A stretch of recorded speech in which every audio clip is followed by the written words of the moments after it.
Hello! The last 2 weeks I've been pretty busy. I've gone from Auckland to Adelaide to now Perth.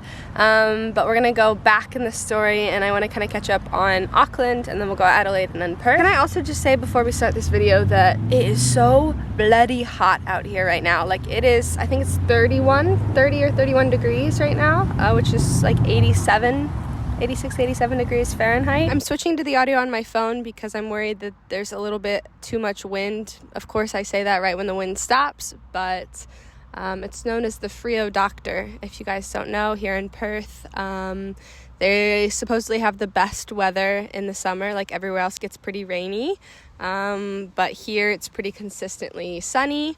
But it gets so fucking hot that the wind kind of saves them. So it's the wind coming from the sea, and they call it the Frio Doctor, like coming in. So whenever it's super windy, they say be grateful when you're in Perth. I found that pretty interesting, but going back in time, I was in Auckland for about 3 weeks, like a little over 3 weeks. I also had 2 concerts to attend, so I'm pretty sure I told you about Sam Smith, but I also got to see Post Malone. It was my second time seeing him live, and he is such a good performer. He seems so genuine, and he always brings up people like onto the stage. He brought like up 3 people, one to play guitar, one to like grab his shoe and do a shoey, because that's a really popular thing here in New Zealand and Australia.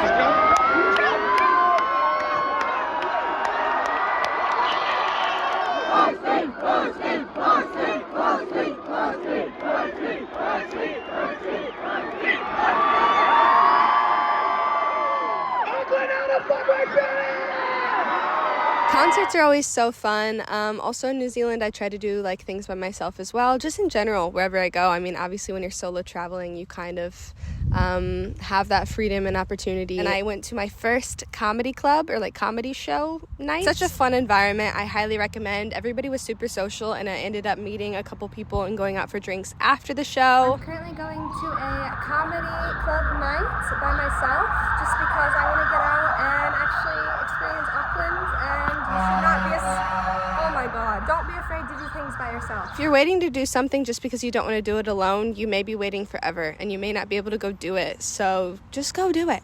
Just get out there. Good morning. Today is my last day here in New Zealand. I'm currently in Ponsonby. I just got my knee tattoo touched up because I got it a year ago and it looks good. It was just like some lines had fallen out. I do, however, still need to pack. I have not packed yet and I hate packing. It's like my least favorite thing to do now. I used to love it to get like ready for trips. I used to be like, yeah, just like, oh, what am I gonna wear on my trip? Like, what am I gonna do? Now, since I like live in my backpack, I'm tired of it. At the end of November, I said my final goodbyes to New Zealand. I'm sure I'll be there at some point in the future, but I don't have any plans right now. So it was like it was a sad goodbye. But like, you know, when you go back to something and it's not the same as it once was, that's kind of how it felt going back. Ready?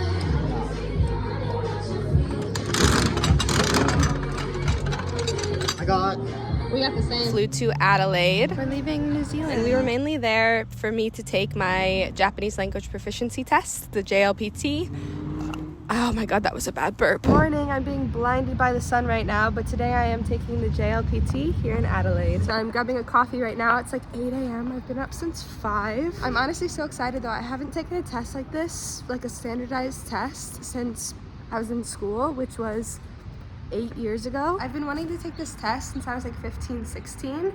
So the fact that I am now 24 here in Australia about to take the test is just surreal to me. Somebody asked me in my last video what level I was taking, and I took the N5, which is the most basic level. It just proves that you know basic Japanese. Because I've been wanting to take it for so long, I hyped it up in my head so much to the point where like the day came and the night before I could not sleep. I started crashing halfway through, so honestly it's a 50-50 on if I think I passed or not.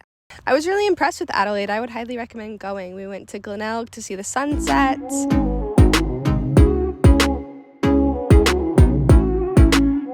We went to the Botanic Gardens, which are huge.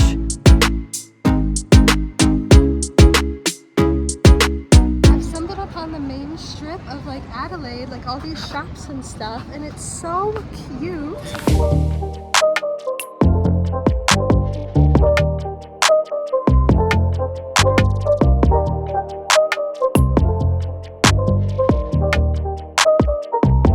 Also, I forgot to mention, supposedly Adelaide has like one of the best markets in the Southern Hemisphere, and we were staying like right across from where the markets are.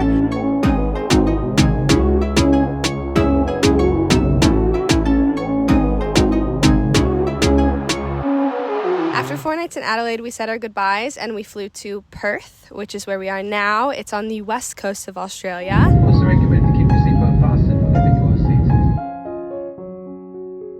We're staying in a suburb like right next to Fremantle, which supposedly is like one of the cutest areas in Perth. I've been a little sick for the past like 4 days, and I've only been here 4 days, so I haven't really gotten to explore as much as I would like to, but hopefully in the next couple days I'll post some videos of exploring downtown. It's so much quieter than Sydney here, which is like what I was looking for. It's so hot. I'm, as I said, not used to the heat. I am really keen to start working again though, like just to get that routine and money.